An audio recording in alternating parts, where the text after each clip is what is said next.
ठीक है बेटे, हमें नया जो चैप्टर पढ़ना है, ठीक है, स्टैटिस्टिक्स। तो स्टैटिस्टिक्स में जो आपका क्वेश्चन है ये बेसिकली है, क्या कहता है, ये कहता है आपसे द वेट इन केजी। ये हमारे पास कुछ वेट्स दे रखे हैं कुछ लोगों के, 44 केजी, 49 केजी, 55 केजी, 44 केजी। कितने लोगों के वेट है? 30% के लिए टोटल 30 लोगों के वेट है। तो उसके ऊपर पहले हमें बोला प्रिपेयर एक फ्रीक्वेंसी टेबल, हमें एक टेबल बनाना है, फ्रीक्वेंसी डिस्ट्रीब्यूशन टेबल कहते हैं हम इसको। And for the above data, इस डेटा के लिए और कुछ क्वेश्चन पूछे गए हैं वो हमें बताना है। बेसिकली फ्रीक्वेंसी डिस्ट्रीब्यूशन टेबल जो है वो बनाई इसलिए जाती है, ये थोड़ा समझ लेते हैं हम लोग। देखो आज से कई, मान लो आपको कई हजारों साल पहले की चीजें काउंटिंग वगैरह नहीं थी, उस टाइम पे चीजें नोट की जाती है। तो नोट करने का कोई ना कोई तरीका होगा, तो वो जो तरीका होता है वो हम लाइन खींच के करते हैं। जैसे कि सपोज करें एक शॉपकीपर है, ठीक है, और वो शॉपकीपर क्या कर रहा है, कुछ चीजें बेच रहा है। तो हम मान लेते हैं, सपोज करो वो एक बैंगल सेल कर रहा है, देन वो कुछ स्वीट कर रहा है, सेल कर रहा है, देन मान लीजिए कुछ टॉयज है, ठीक है। तो ये चीज़ है, तो जब वो उन्हें बेचता है तो उनके पास ध्यान रखना पड़ेगा कि कितने वो उसमें सेल करेंगे, ठीक है, ठीक है। सो जब वो सेल कर रहा है तो सेल कर रहा है, बहुत सारे कस्टमर्स आ रहे हैं उस शॉप पे और वो लगातार क्या कर रहा है, वो चीज़ों को सेल कर रहा है, बट उसको ये नहीं फिर याद रहता कि उसने कितने बैंगल सेल करे हैं, कितने उसने स्वीट सेल करे हैं और कितने उसने टॉयज सेल करे। तो उसके लिए वो क्या करता है, जैसे सपोज करें कोई पर्सन आ रहा है और उसने क्या करा, एक बैंगल मतलब 5 बैंगल दिए, तो वो यहाँ पे क्या करेगा, लाइन से ड्रॉ करेगा 1 2 3 4 एंड 5। तो उसे वो रिमाइंड रहता है। सपोज करें उसके बाद एक नेक्स्ट कस्टमर आया, नेक्स्ट कस्टमर ने स्वीट्स लिए, उसने 2 स्वीट्स लिए, तो उसने 2 लाइन ड्रॉ करी। फिर एक थर्ड कस्टमर आया, उसने टॉयज लिए, तो उसने सपोज करते हैं उसने 3 टॉयज लिए, 1 2 3 टॉयज लिए। एक नेक्स्ट कस्टमर आता है, देन अगेन वो स्वीट्स लेता है, तो सपोज करो कि 1 स्वीट ले रहा है, तो ये रहा 1 स्वीट, ठीक है। और शाम होते होते इस तरीके से लाइंस क्या होती है, वो ड्रॉ करता रहता है। जब पूरे दिन के एंड में उसने क्या करा, टोटली करनी है कि उसके कितने बैंगल्स उसने सेल करे, कितने टॉयज उसने सेल करे, कितने स्वीट्स उसने सेल करे, ताकि वो नेक्स्ट डे क्या कर सके, उतने ही चीज मार्केट से परचेज करके ला सके, ताकि स्टॉक मेंटेन रहे, उसे जो शॉप है वो कभी खाली ना हो। सो कितने उसने बैंगल्स लिए, 5 बैंगल्स, स्वीट्स कितने लिए 3, और टॉयज कितने उसने सेल करे 3। तो वो क्या करेगा, नेक्स्ट डे मार्केट जाएगा, यही इतनी ही चीजें वो क्या करेगा, परचेज करेगा जितनी उसने क्या करी है, सेल करी, ताकि जो स्टॉक है वो ज्यादा ना हो जाए, जो उसकी दुकान में सामान है ना तो वो ज्यादा हो ना ही वो क्या हो, कम हो। सो इसीलिए ये जो क्या हो, प्रोडक्ट हो गई है, ये चीजें क्या है, इसे हम कहते हैं टैली, और ये जो चीजें नंबर्स हैं टोटल, इसे हम कहते हैं फ्रीक्वेंसी। इस तरीके से ये आपका फ्रीक्वेंसी डिस्ट्रीब्यूशन टेबल है। तो बेसिकली ये जो फ्रीक्वेंसी डिस्ट्रीब्यूशन टेबल है, ये एक तरीके से याद रखने के लिए कि कोई भी चीज़ कितनी हमने सेल करी है, कितनी हमने बेची है। ये अक्सर आप लोग देखेंगे जो केमिस्ट होता है, जब वहाँ हम दवाई लेने जाते हैं तो दवाइयाँ एक नहीं होती, कई 100 दवाइयाँ होती हैं। तो जो केमिस्ट है उसने जब सेल कर रहा है जो दवाइयाँ, तो उसको ये ध्यान रखनी पड़ती है कि कौन सी दवाई उसने कितनी बेची। तो उसके लिए क्या करता है, वो इस तरीके का एक उसमें टेबल होता है सारी दवाइयों के, और जो भी वो दवाई सेल कर रहा है, जो भी मेडिसिन को सेल कर रहा है, उस मेडिसिन के लिए जैसे उसने सपोज करो कि 10 टैबलेट्स उसने दी, तो यहाँ पर वो मार्किंग कर देगा कि हाँ 10 मार्किंग करेगा, 1 2 3 4 5, 5th जो नंबर होगा कैसा होगा, थोड़ा स्लैंट होगा, और देन अगेन 5 मार्किंग वो कर देगा। तो इससे बेनिफिट क्या होता है, जब हम एक लाइन हम स्लैंट खींचते हैं, देखो अगर मेरे को सपोज करो एक शॉपकीपर है, उसने 15 प्रोडक्ट सेल करे, तो 15 के लिए वो एक तो ये लाइन खींच सकता है, 1 2 3 4 5 6 7 8 9 10 11 12 13 14 15 इस तरीके के। तो इसे काउंट करने में बड़ी मुश्किल है, और कई बार ऐसा होता है कि सपोज करो ये तो 15 लाइन्स है, आप काउंट कर पा रहे हो, लेकिन 50 लाइन्स होगी, तो क्या वो 50 लाइन्स ड्रॉ करेगा? 50 लाइन ड्रॉ करने में क्या होगा, हो सकता है जब अगर वो रिकाउंट करे तो रिकाउंट करते वक्त कोई कोई एक लाइन क्या हो जाए उससे छूट जाए, मिस हो जाए, उसके लिए हम क्या करते हैं, इजी तरीका सर्च किया गया। इजी तरीका क्या है, 1 2 3 4 देन 5th लाइन ऐसे, 6 7 8 9 10th लाइन ऐसे, 11 12 13 14 एंड 15 ऐसे। तो आप लोग देख रहे हैं, अगर आप इसे देखें तो आपको ये काउंट करने में मुश्किल हो रही है, ये काउंट करने में कोई प्रॉब्लम नहीं, कि 5 का सेट है, 5 10 और 15, लेकिन इसे काउंट करते वक्त आपको क्या करना पड़ेगा, एक एक लाइन को काउंट करना पड़ेगा। यहाँ पे एक एक लाइन को काउंट करने की जरूरत नहीं है, आपको पता है ये जो सेट होता है 5 का, 5 10 and 15। So frequency distribution table में हम लोग जब टैली लाइन ड्रॉ करते हैं, तो टैली लाइन ड्रॉ करते हैं उसका ध्यान रखें कि 4 लाइंस तो आपकी कैसे रहेंगी, आपकी परपेंडिकुलर होगी, मतलब एक वर्टिकल लाइन होगी, और 5th लाइन जो होगी कैसे होगी, स्लैंट होगी। तो ये बेनिफिशियल है, ये इतना बेनिफिशियल नहीं है। सो आपको समझ में आएगा कि टैली बेसिकली क्यों यूज किया जाता है, ताकि चीजें याद रहें। जो भी बहुत बड़ी कंपनीज होती है या फिर शॉप्स होती है, उनमें जो चीजें सेल होती है, तो सेल करते वक्त उसे ध्यान में रखना पड़ता है कि कितनी चीजें से बिक रही है, और जितनी चीजें बिकी हैं नेक्स्ट डे वो मार्केट जाकर उतनी ही चीजें क्या करेगा, वो परचेज कर सकता है। तो उसी तरीके का यूज करके यहाँ पर हम लोग इसी क्वेश्चन को सॉल्व करेंगे। सो देखते हैं, देखिए यहाँ पर आपको वेट दिया गया, ये वेट है, ठीक है। सो हम जब यहाँ टैली बनाएंगे तो यहाँ पर आपको क्या लिखना पड़ेगा, वेट, फिर यहाँ पर आप लिखेंगे टैली, एंड देन यहाँ पर आप लिखेंगे फ्रीक्वेंसी। तो हमें वेट देखने की कौन कौन से वेट है। तो सबसे स्मॉलेस्ट जो वेट है वो कितना है, 44, और याद रखना है किस में है, ये इन किलोग्राम, 44 किलोग्राम है। उससे थोड़ा सा अगर हम बढ़ा देंगे 44 से तो 49 है, देन 49 से अगर थोड़ा हम और एक बड़ा ज़्यादा वेट देखें तो 49 के बाद आपका आई थिंक 55 kg आता है। 55 kg के बाद और जो नेक्स्ट जो उससे ज़्यादा वेट है 64 है, देन आपका 68 है, एंड लास्ट आपका 70। ठीक है, ये इतना ही वेट है। चलिए तो हम देखते हैं यहाँ पर जब हम टैली लाइन ड्रॉ करेंगे, टैली लाइन ड्रॉ करते हैं आपको देखना है कि 44 है, 44 में आप एक लाइन ड्रॉ करेंगे, 10 49 है, 49 पे एक लाइन ड्रॉ करेंगे, 55 पे आप एक लाइन ड्रॉ करेंगे, 44 अगेन 44 पे एक लाइन, देन 60, तो 60 भी है तो हम यहाँ पे 60 लगा देते हैं थोड़ा सा, 60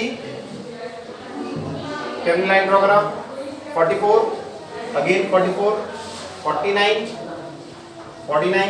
64 आपका 64, ये रहा 68, ये रहा 68, देन 49 अगेन 49 64 68 49। आपने देखा यहाँ पे 1 2 3 4, तो फिफ्थ जो लाइन होगी वो स्लैंट होगी। 44 ये रहा आपका 55 64 64, देन 44, सॉरी ये 44 में आना चाहिए, 44 फिफ्थ लाइन तो हम ऐसे ड्रॉ करेंगे, 49 55 49 44 55 70 49 55 60 68 64 44। तो आपने सारी टैली कर ली। ये बेसिकली सपोज करें, एक एग्जांपल मैं लिख बताता हूँ कि सपोज करें आपके क्लास में 30 स्टूडेंट्स हैं और आपको 30 स्टूडेंट्स का वेट आपको ये बताना है कि कितने बच्चों का वेट 44 है, कितने बच्चों का वेट 49 है, कितने बच्चों का वेट 55 है। तो आपने क्या करा, उनका वेट नापा और वेट नापने का उससे भेज दिया और उसका आपने क्या कर लिया, एक लाइन ड्रॉ कर दी। इससे आपको समझ आ जाएगा आपकी क्लास में 30 स्टूडेंट्स थे उनका जो वेट है वो कैसे है। तो 44 किलोग्राम कितने बच्चों का वेट है, 1 2 ये 5 है, 5 और 2 7। तो ये हमारा एक बेनिफिट है जब हम लाइन स्ट्रेट लाइन ड्रॉ करते हैं, ये 5 है और 6 एंड 7। 49 कितने बच्चों का वेट है, 5 6 7 8। 51 कितने बच्चों का वेट है, 5। 60 2 स्टूडेंट्स का है। 64 4 स्टूडेंट्स का है। 64 है 4 स्टूडेंट का। 68 3 स्टूडेंट का और 70 नीचे कर देते हैं 1 स्टूडेंट। तो इस तरीके से आपने एक फ्रीक्वेंसी डिस्ट्रीब्यूशन टेबल बना ली। अब इसको अगर आपको देखना है कि चेक करना है कि आपका सही है गलत है, तो आप यहाँ काउंट कर लेंगे 30 स्टूडेंट्स हैं, इनको टोटल करके भी 30 ही होना चाहिए। तो देखें 8 और 15, 15 और 5 20, 20 एंड 6 26, 26 20 29 एंड 1 30। इसका भी टोटल कितना आएगा 30 है, क्योंकि फ्रीक्वेंसी जो होता क्या है वो कि कितने बच्चे हैं, यहाँ पर कितने बच्चे हैं टोटल 30 स्टूडेंट्स से वेट 30 स्टूडेंट्स का है, तो ये भी कितना होगा 30 का होगा। तो हमने फ्रीक्वेंसी डिस्ट्रीब्यूशन टेबल तो हमने बना ली, ठीक है। नाउ इसके बेस पर बोला गया आपको prepare a frequency table for the above data. Data का हमने फ्रीक्वेंसी टेबल बना लिया। अब वो क्वेश्चन पूछ रहा है आपसे what is the least weight, सबसे कम वेट क्या है, तो 44 किलोग्राम। तो एक आंसर है 44 केजी।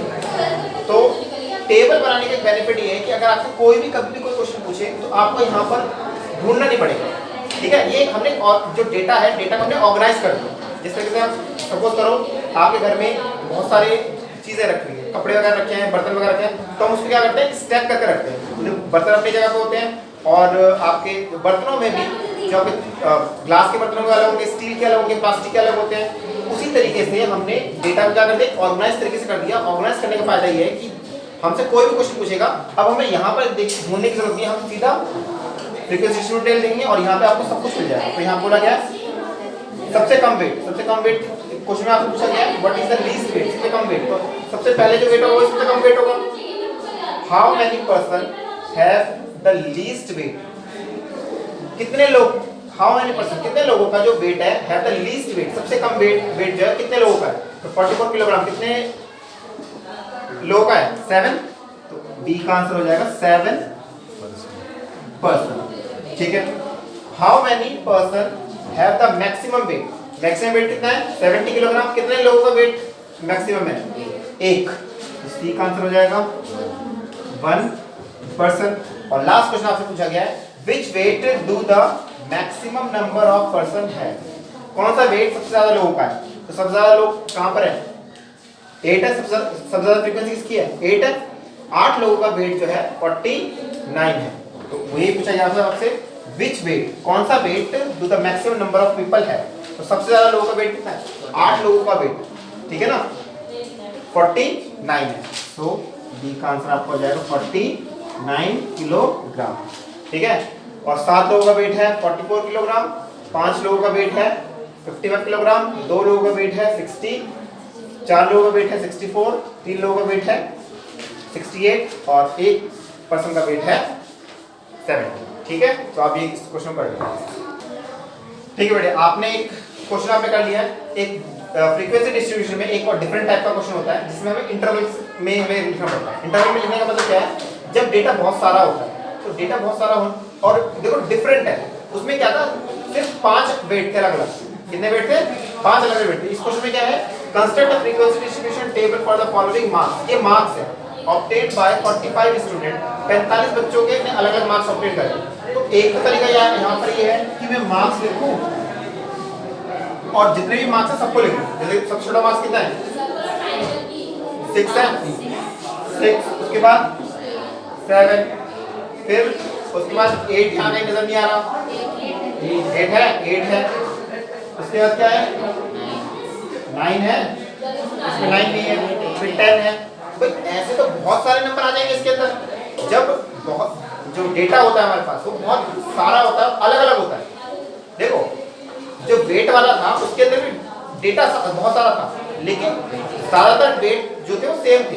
44 किलोग्राम था, फिर 45 किलोग्राम था, फिर 49 किलोग्राम था, मतलब कितने थे टोटल 6 वेट थे, ठीक है ना।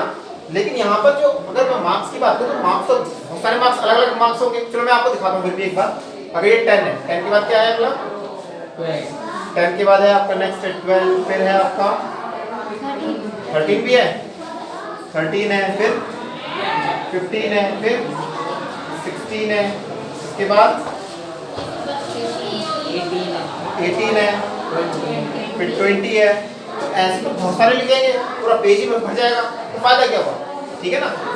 जब ऐसा होता है, जब डेटा बहुत डिफरेंट होता है, मतलब अलग अलग डेटा होता है और बहुत सारा होता है, ठीक है, तो हम क्या करते हैं, इसे इंटरवल में चेंज करते हैं। इंटरवल में मतलब कैसे, यूजिंग क्लास इंटरवल। तो क्लास इंटरवल कैसे होता है, 16 to 24, 16 से 24 कितना गैप है, 8 का गैप है। अब 24 के बाद अब 8 नंबर छोड़ के फिर अगला नंबर कौन सा आएगा, थर्ड। फिर यहाँ लिखना है जहां पर ये खत्म होता है वहीं शुरू करेंगे, 24 से 30, फिर 32 का यहाँ लिखो, 32 से 40, फिर 0 से नहीं शुरू होगा ना बेटे, 8 भी है ना, अच्छा 8 भी है, ओह ठीक है सॉरी। तो 0 से 8 याद रखना, इंटरवल यहाँ देख के पता लगाओ कितने का इंटरवल लेना है, इनके बीच में 8 का डिफरेंस है, तो 8 का इंटरवल, 8 बनता है 8, फिर 8 to 16, 16 to 24, 24 से 32, 32 से 40। सबसे बड़ा डेटा कौन सा वो देख लो आप लोग, सबसे बड़ा डेटा कौन सा है, 64 कहाँ पे, 64 हाँ 64 तक जा रहा है, 40, फिर आपका 40 से 48, फिर 48 से 56, फिर 56 से 64, ठीक है। चलिए तो 64 से बड़ा डेटा नहीं है हमारे पास कोई भी, तो हमने क्या करा, हमने सारा जो है इंटरवल में हमने ऑर्गेनाइज कर दिया।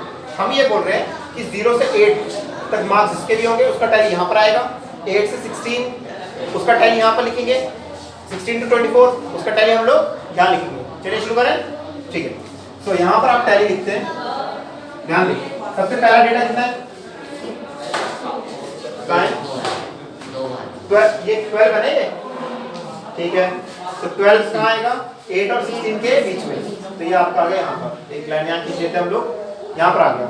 नेक्स्ट आपका है 35, तो 35 कहाँ पे आएगा आपका, 32 और 40 के बीच में।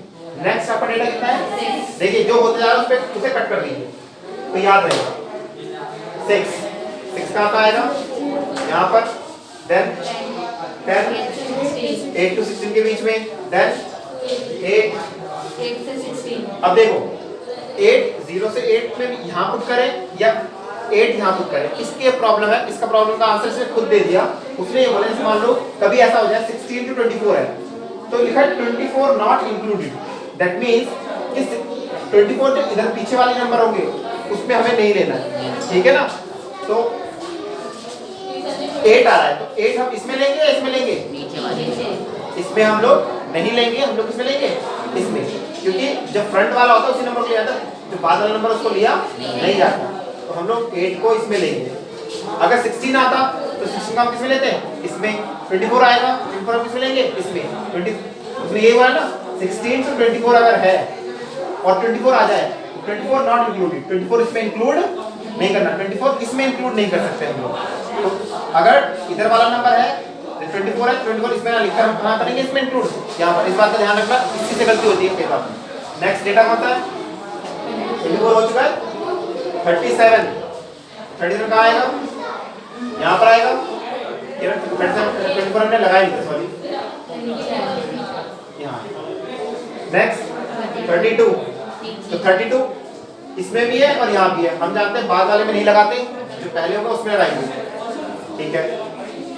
नेक्स्ट 61, तो 61 आपको किसमें आएगा, यहाँ पर। 52 यहाँ पर 63, इधर 7, 0 से 7 8 के बीच में 41 इसमें आएगा, यहाँ से इधर नेक्स्ट 48 कहाँ पर है? 48 यहाँ भी है और यहाँ पर भी है, तो हम बाद वाले को में नहीं लगाते इंटरवल में, जो पहले को वहीं लगाएंगे हम लोग। ये 48 है। नेक्स्ट कौन सा है आपका? 15 कहाँ पर आएगा आपका? यहाँ पर आएगा। देन 16 कहाँ पर आएगा? नीचे। 25 कहाँ पर आएगा आपका? यहाँ पर। ठीक है, तो इस तरीके से आप क्या करेंगे, एक एक करके सारे नंबर क्या करेंगे, कट करेंगे और लाइंस क्या करते रहेंगे, ड्रॉ करेंगे। और ड्रॉ करने के बाद आप यहाँ पर फ्रीक्वेंसी लाएंगे। आप ट्राई करो। तो ये मैंने कर दिया है, आप लोग अपना इसमें चेक कर लो बेटे। अब हम देखते हैं फ्रीक्वेंसी कितनी है। 0 से 8 कितने बच्चों के मार्क्स है? 2 बच्चों के मार्क्स है, तो यहाँ लिखेंगे 2 स्टूडेंट। ठीक है, 8 से लेकर 16 के बीच में जो मार्क्स है, कितने बच्चों के मार्क्स है 8 से 16 के बीच में? 5, 6 एंड 7। और ये आपका है ओके सॉरी 6, इसमें आपका आ गया 4, यहाँ पर 7, 5, 6, 7, 8, ये आपका हो गया 5 और 1 6। ठीक है, तो अकॉर्डिंग टू क्वेश्चन कितने बच्चे हैं इसमें? 45 स्टूडेंट्स हैं, तो यानी कि हमारी फ्रीक्वेंसी टोटल कितना आना चाहिए? 45 आना चाहिए। काउंट कर लेते हैं हम लोग। 6 2 8 and 4 12 and 7 19 and 7 26 and 8 34 and 5 39 and 6 45। तो ये आपके 45 स्टूडेंट्स हैं। ठीक है, अब इसके बेस पर अगर आपसे क्वेश्चन पूछे जाते, ठीक है, इसे मैंने क्वेश्चन नहीं लिखे, लेकिन अगर क्वेश्चन पूछे जाते तो आपसे क्या पूछ सकता कि हाउ मेनी स्टूडेंट्स, कितने बच्चे have maximum marks, have marks between 56 and 64। 56 और 64 के बीच में कितने बच्चों के मार्क्स हैं? तो आप क्या बोलते हैं? 6 स्टूडेंट हैं। ठीक है ना, तो इस तरीके से आपने क्या कर दिया, ये जो डेटा था, जो जिसे पता नहीं चलता था कि किस बच्चे को कितने मार्क्स है, क्या कैसे मार्क्स, तो ये जो डेटा है हमने क्या कर दिया, इसे ऑर्गेनाइज कर दिया। इस ऑर्गेनाइज डेटा में से अब आपसे कोई क्वेश्चन पूछे तो आप उसका आंसर दे सकते हैं। ठीक है, तो ये आपका दूसरा टाइप का क्वेश्चन। पहली बात 2 तरह के होते हैं। पहला वाला जो था उसे हम लोग कहते हैं इंडिविजुअल सीरीज। क्या कहते हैं इसे? इसे कहते हैं कॉन्टिन्यूअस सीरीज। क्या कहते हैं इसे? Continuous series. याद रखना है। तो इससे आपका फर्स्ट एक्सरसाइज हो जाएगा स्टैटिस्टिक्स का। अगली क्लास में हम लोग नेक्स्ट करेंगे। ठीक है।